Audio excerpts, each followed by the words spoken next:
Welcome to Plan 9 Crunch. Do you remember those low-budget space operas of the 1960s? I love them. Human Duplicators is one. Phantom Planet, there's a whole bunch. Well, I want to talk about two of those movies that came out in 1965. One is called Space Probe Taurus, and the other is called The Wizard of Mars. And what I want to focus on in this is that they both have the same monster. And the monster was created by Don Post, I believe. And the monster, I've heard, was initially used for spook shows. But these are low-budget films, five-figure budgets.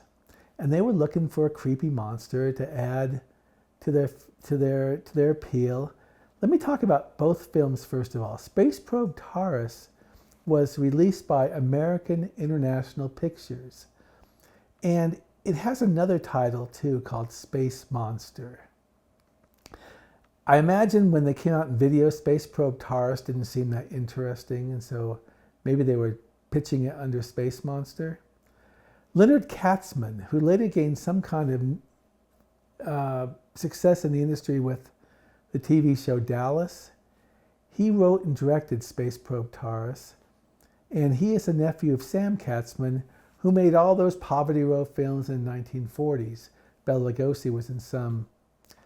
Now, Space Probe Taurus was about a group of astronauts going to try to find a place in outer space where people could inhabit safely.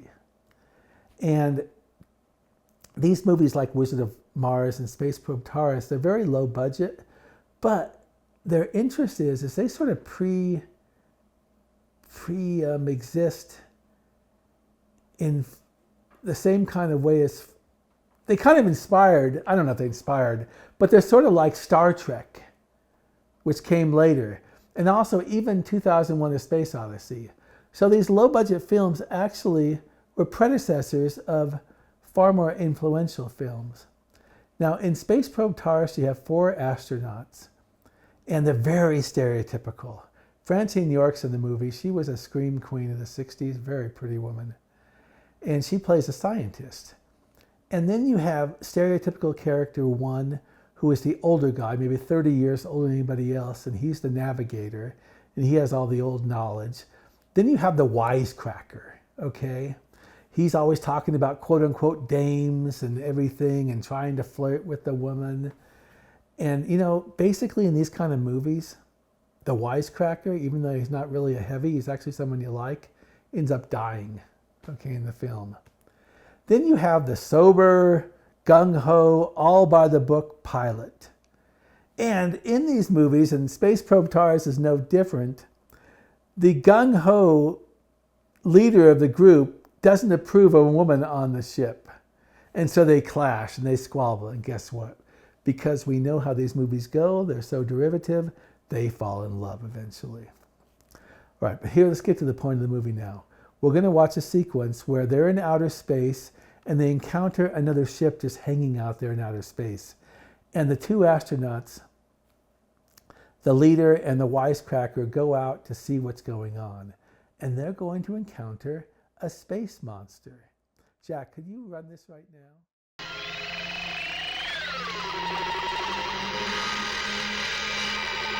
There's a scope in here. I can see our ship on it. Still no sign of life here. Francine York, by the way. This tower looks like it runs up through the length of the ship. Seems to be connected to the dome. We're gonna check the rest of the ship.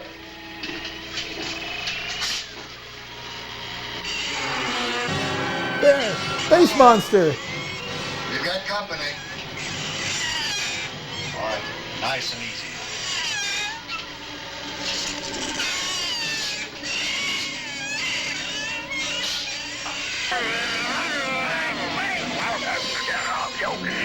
He's got my airline. I think he's joking me.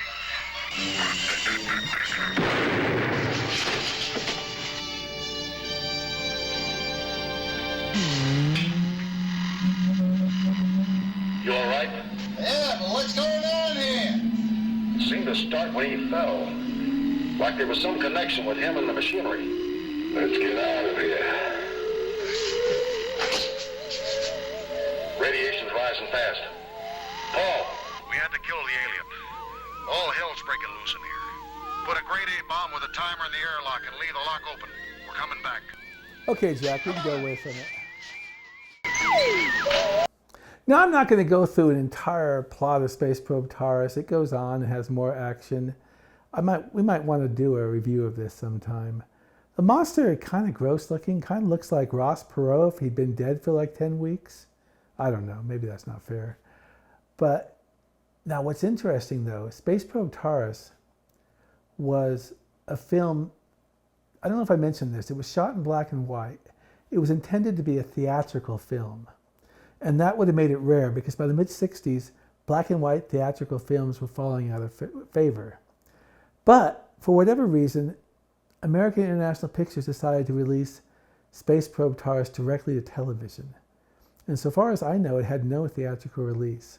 I read a Cult Movies review, maybe by Tom Weaver, I can't recall, in a long ago issue, where they were even planning a sequel, but they dumped the sequel also. Space Probe Taurus is very, very popular on YouTube. Several million hits of people watching it at least, but I don't think it was very successful in the mid-60s.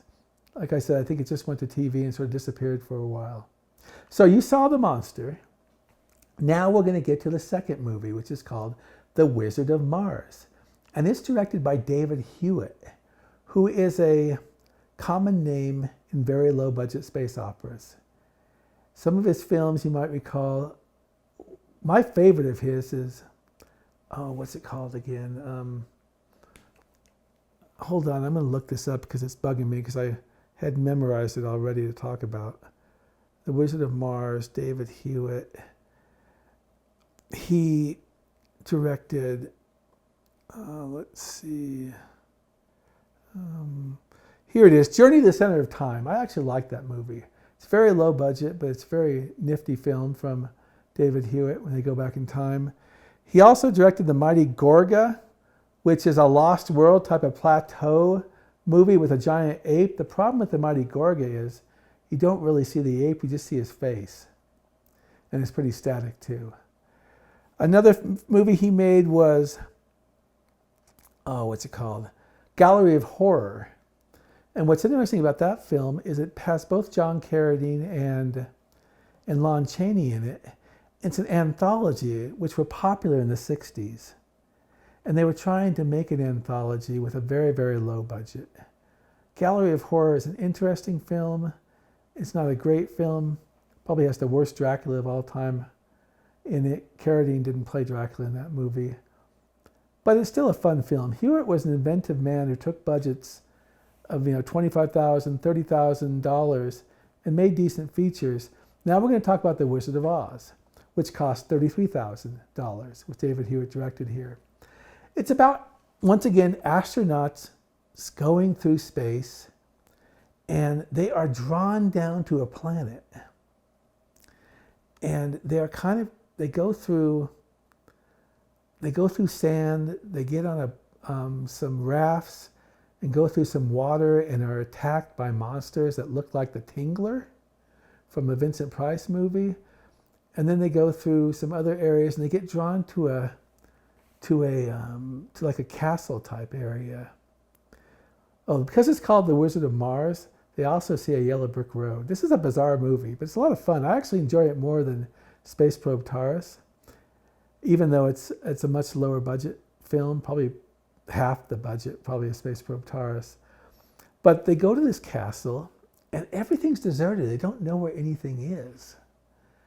And they come across something behind a wall. They sense a force of energy. And we're going to spend a couple minutes watching this. And you're going to recognize what they see because the mask face is the same as in Space Probe Taurus. Jack, can we watch this now? The intelligence that erected these containers meant for them to last an eternity. And their contents. You got my curiosity up, Doc. Let's see what we find in some of these others.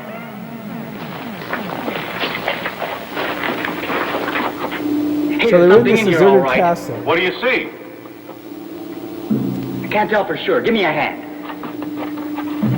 I can't make it out, can you? Just our luck. Looks like it's covered up completely.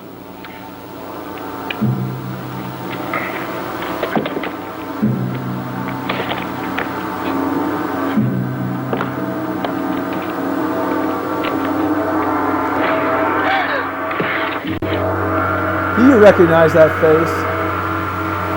Whatever it is, I'm glad it's dead. Oh, look at the wisecracker guy right there, see? We passed thousands of these containers. There must be an entire civilization entombed here. Beings that were capable of developing an intelligence far beyond their own cranial capacity. Judging from the artificial encasement of the brain, they must have undergone thousands Watch of him years start of to mental move evolution in one lifetime. It's almost unbelievable. A race such as theirs.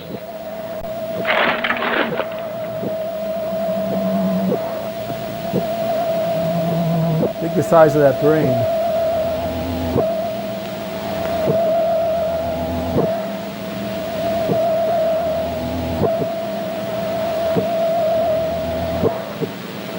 Hold it! I don't think it sees us. It's looking right at me. I don't think it is, Charlie. I think somehow it senses our presence.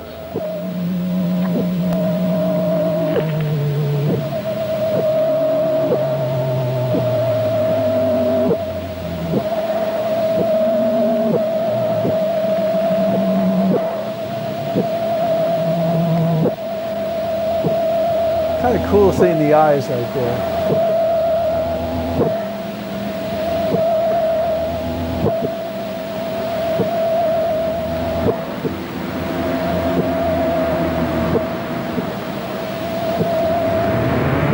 I like the way the hands come up too.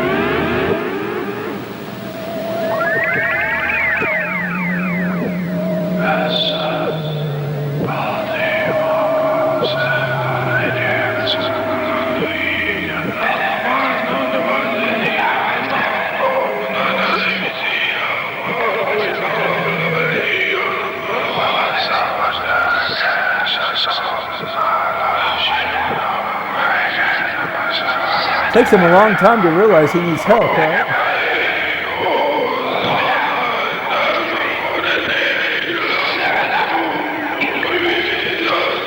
Steve! It's all right. Okay, Jack, we can go away from this. As if they were... So that's kind of a cool way of seeing that the same monster was used, at least a face, in two low-budget horror films. Wizard of Mars was a bit of an esoteric film, a bit of a, I wouldn't call it highbrow or anything, but it tries to be sort of a think type of movie where they come across a civilization that needs some kind of rejuvenation to get back on track. And we're not going to see any more, but apparently the monster we saw there, the alien, is projected on the screen later as the Wizard of Mars. And guess who the Wizard of Mars is? John Carradine, earning his $1,000 a day probably to spout a bunch of psychobabble. And what they have to do eventually in Wizard of Mars is set time back to the right kind of date and everything, set it back to where everybody can resume again. Because they lost track with time. Time messed up or something, and it caused the Mars area to fall apart. Like I said, I kind of like this movie even more than the Space Probe Taurus. I like them both, though. And The Wizard of Mars has over 500,000 views on one of the YouTube things I saw, so it's still popular. It has another alternate title, and you may even see it when you click on Wizard of Mars, this title.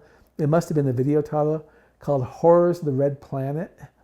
I can understand in the 1980s, a title, The Wizard of Mars, probably wouldn't have garnered as many purchases or rentals as Horrors of the Red Planet.